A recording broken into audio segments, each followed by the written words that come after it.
जे advance 2016 paper 1 के अंदर हम बढ़ रहे हैं आगे और बात करते हैं बाइनोमियल थ्योरम के बारे में। बाइनोमियल थ्योरम का क्वेश्चन न्यूमेरिक रेस्पॉन्स के अंदर पूछा है, जहां पर कोई नेगेटिव मार्किंग नहीं थी। सही करने पर आपके पास +3 मार्क्स थे, गलत करने पर 0 थे। इसीलिए अटेम्प्ट आपको कितना ज़्यादा दिख रहा है, देखिए 81% दिख रहा है, 82% के आसपास। 6.5% तो ऐसे हैं जिनको तो मतलब ही नहीं है या टाइम ही नहीं बचा होगा, जिनके लिए इनको भी 0 मार्क्स हैं। सही करने वाले अपने पास +3 है। आंसर जो है अप टू 2 डेसिमल नहीं है। इस कैटेगरी के अंदर जिसमें पूछा गया है आंसर सिंगल डिजिट में आएगा, 0 से 9 के बीच में। तो कोई अगर गैस वर्क भी करेगा तो 1/10 प्रोबेबिलिटी है कि उसका तुक्का सही लग जाए। इसीलिए अटेम्प्ट ज़्यादा है, एक नेगेटिव मार्किंग भी नहीं है। आते हैं हम फंडामेंटल के ऊपर, क्वेश्चन के ऊपर कि यहाँ पर हमें एक जो क्वेश्चन दिख रहा है कोफिशिएंट की बात कर रहे हैं, बाइनोमियल थ्योरम के ऊपर ये क्वेश्चन हमसे पूछा गया है। तो चलिए शुरुआत करते हैं, how we can approach this particular question. m is the smallest positive integer such that coefficient of x square निकालना है इस एक्सपेंशन के अंदर। इस एक्सपेंशन को आप देखिए, ये लिखा गया है 1 + x का होल स्क्वायर, 1 + x का क्यूब आएगा और ये चलेगा 1 + x की पावर है 49 प्लस 1 + mx पावर 50 आपके पास से लिखा गया है। ये डेटा आपके पास है और ये क्या है आप थोड़ा ध्यान से देखिए, तो ये एक जीपी है जिसकी फर्स्ट टर्म है 1 + x का होल स्क्वायर। कॉमन रेशियो है जो बार बार मल्टीप्लाई हो रहा है वो 1 + x से, और नंबर ऑफ टर्म्स कितनी है वो देख लीजिए, 2, 3 से लेके 49 तक है। इसमें पावर 1 मिसिंग है तो आपके पास ये 48 टर्म्स हैं। और जीपी का n टर्म्स का जो समेशन का फॉर्मूला आता है वो होता है a r⁴n -1/r-1, ये फॉर्मूला होता है। तो यही डेटा सिंप्लीफाई होके लिख सकते हैं हम, 1 + x का whole square, first term 1 + x आएगा कॉमन रेशियो और पावर है 48 -1 upon 1 + x -1 plus 1 + mx whole power 50। Simplify करते हैं, अपॉन में आपके पास x लिखा हुआ है, यहाँ से आपके पास 50 आता है,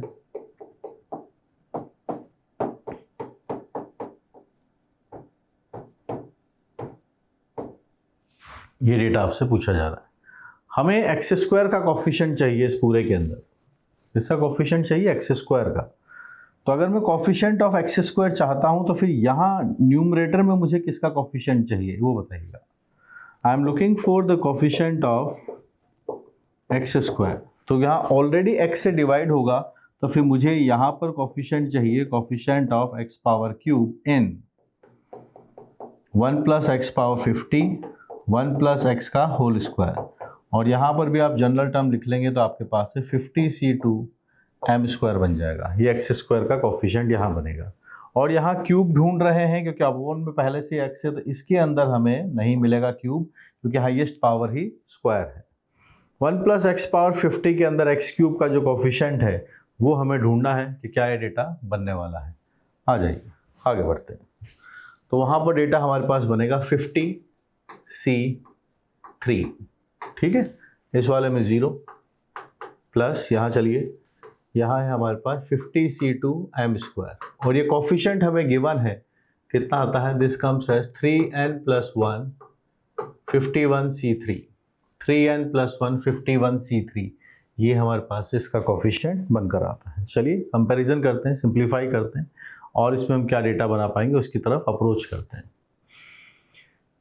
50c3 ये डेटा हमारे पास है, यहाँ 50c2 है, यहाँ पर 51c3 है, जिसको हम सिंप्लीफाई करना चाहते हैं। तो आप देखिए 50c3 का मतलब है 50 है, 49 है, 48 है, डिवाइडेड बाय 6 रहेगा, ये इसका डेटा है। ये 50 है, 49 है, डिवाइडेड बाय 2 रहेगा, यहाँ पर m² है, यहाँ पर है 3n + 1, 51 है, 50 है, 49 है, डिवाइडेड बाय 6 है। बनाते हैं इसका कॉम्बिनेशन, बनाकर देखते हैं क्या बनेगा, देख लेते हैं। 50 कैंसिल है सब जगह से, ये कैंसिल आउट है, और क्या कॉम्बिनेशंस बनेगा उसके अकॉर्डिंग हम और थोड़ा चलते हैं। 6 से आप इसको कैंसिल कर दीजिए, 49 भी हमें यहाँ पर कैंसिल होता हुआ दिखता है तो 49 को भी हटा देंगे। अब 48 अगर 6 से डिवाइड करेंगे तो 8 आएगा अपने पास से। यहाँ है m²/2 और यहाँ पे अगर हम देखेंगे तो ये बनेगा 3n + 1। 3 से आप कैंसिल कीजिए तो 17 आता है, 17 को भी 3 से कैंसिल करेंगे 2 आएगा। एलसीएम लीजिए, 16 + m² इज 51n + 17। ठीक है, ये डेटा आपके पास बना। और सिंप्लीफाई करते हैं, we are having m² - 1 as 51 times n। ये फाइनल आउटपुट हमारे पास ये आया। अब क्वेश्चन को वापस से पढ़ते हैं, क्या चाहते हैं। m की हमें स्मॉलेस्ट पॉजिटिव इंटीजर चाहिए। Smallest positive integer m belong करता है नेचुरल नंबर, और चाहिए ऐसा हमें m का मिनिमम वैल्यू चाहिए, लीस्ट वैल्यू, ये हम चाहते हैं। और n क्या है, n भी एक सम पॉजिटिव इंटीजर है, n भी अपने पास एक इंटीजर है। ठीक है, इसमें डिसाइड करने वाले जो सबसे क्रिटिकल बात है वो 51 है। 51 किसके हिसाब से बना हुआ है वो हम देख लेते हैं, और यहाँ पर हम इसको करते हैं फैक्टराइज। m+1 m-1, और यहाँ पर ये 17/3 करके हम इसको लिख सकते हैं। 17 × 3 हम लिख सकते हैं 51 को। तो देखो, मेजर चीज़ जो डिसाइड करने वाला है 17 है। 3 से बड़ा प्राइम नंबर 17 होता है। प्राइम नंबर वो होते हैं जिनके मैक्सिमम 2 फैक्टर्स हो सकते हैं, मैक्सिमम 2 फैक्टर्स। अगर इसके मैक्सिमम 2 फैक्टर्स हो सकते हैं और हम m की लीस्ट वैल्यू चाहते हैं, तो आप मुझे बताइए इन दोनों में बड़ा कौन है। इन दोनों में ग्रेटर ये वाला नंबर है, ये वाला तो लेस होगा क्योंकि m तो पॉजिटिव इंटीजर है, ये छोटा होगा, ये बड़ा होगा। तो अगर कोई 17 बन पाएगा, क्योंकि 17 को 2 ही नंबर क्रैक कर सकते हैं ये, क्योंकि सबसे छोटे की हम बात कर रहे हैं। 34 पे डायरेक्ट नहीं पहुंच पाएगा क्योंकि ये स्टार्ट नेचुरल नंबर से होगा, हम मिनिमम की बात कर रहे हैं। 1 2 3 4 ऐसे बनेंगी बातें। 1 रखेंगे तो 0 आ जाएगा, पॉसिबल ही नहीं है। 2 रखोगे, 3 रखोगे, 4 रखोगे, तो 17 कब बनेगा, जब m की वैल्यू 16 होगी। तब ये सबसे पहले m की वैल्यू 16 जब बनेगा तो 16 + 1 इज 17। ये सबसे पहले तब जाके 17 हटेगा। 17 इज ए प्राइम नंबर, तो इसको कैंसिल करने के लिए मुझे m की मिनिमम वैल्यू यहाँ पर 16 रखनी होगी। 33 भी रख सकता हूँ। 33 + 1 अपने पास से कितना बन जाएगा, 33 + 1 आप जाएंगे 34 बन सकता है। और यहाँ से भी आप कॉम्बिनेशन बना सकते हो कि आप यहाँ 18 रखोगे तो भी बात बन सकती है। 18 - 1 भी आपके पास से कितना आ सकता है, 17 आ सकता है। पर मिनिमम की बात करेंगे तो वो 16 है। जब हमने इसको 16 रखा तो क्या हमारे पास n फिजिबल है।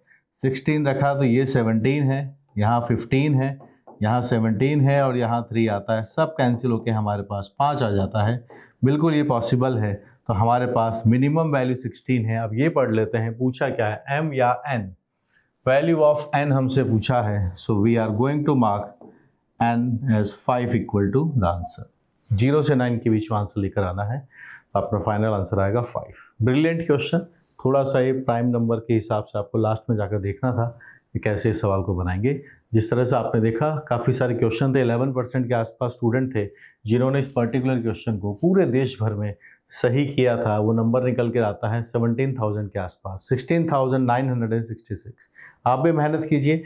आप भी जब आपका पेपर होगा तो यहाँ तक आराम से पहुँच पाएंगे। मेहनत ज़रूर लगेगी, और मेहनत से बचना नहीं है, बस बाकी सबसे बचिए। मेहनत से बचना नहीं है, उस पर लगे रहना है। बस आपका जो हार्डवर्क है वो एक वेक्टर क्वांटिटी है। तो आपको जो समझाने वाले टीचर्स हैं, जो मेंटर्स हैं, वो एक्सपीरियंस्ड होने इनफ होने चाहिए, ताकि आप जिस जर्नी पर निकले हैं आपके जो आउटपुट आए वो बेटर रहे। बस ये हमें कोशिश करनी कि अच्छे से पढ़ें और आंसर तक पहुँचें, अपनी मंजिल तक पहुँचें। जितना आता है उतना करके आए। ठीक है, कीप लर्निंग।